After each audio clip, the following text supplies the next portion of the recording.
Сәлеметсіздер ме балалар, қалайсыздар? Бүгін сіздермен ана тілі 1 сынып 59 сабақ.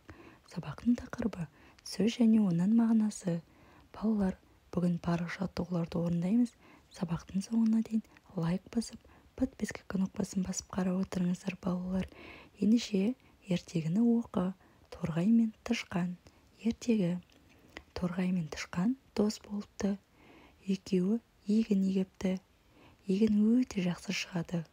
Торғай мен тышқан тең бөлісе бастайды. Бір бидай артылып қалады.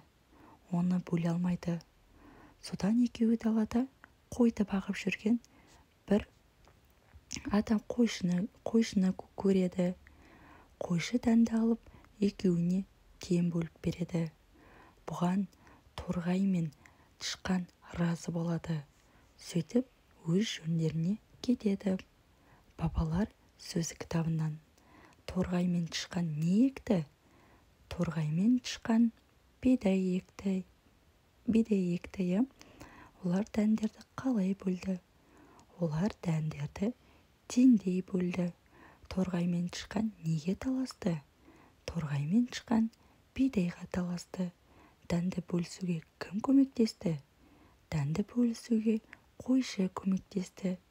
Жақсы сөзіне қарама-қарсы сөзді тап делінген. Жақсы сөзі оған қарама-қарсы сөзі жаман деп айтылады балалар.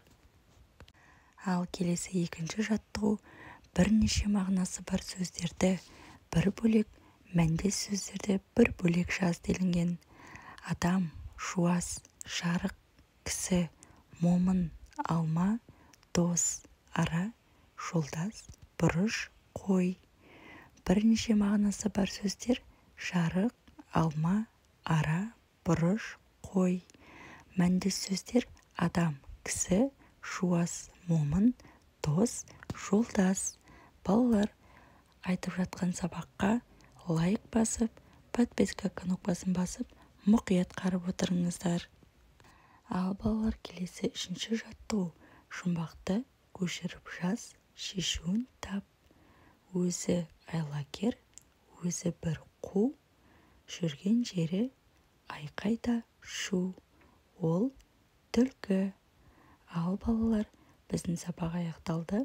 Келесі сабақта кездескенше сау болыңыздар балалар.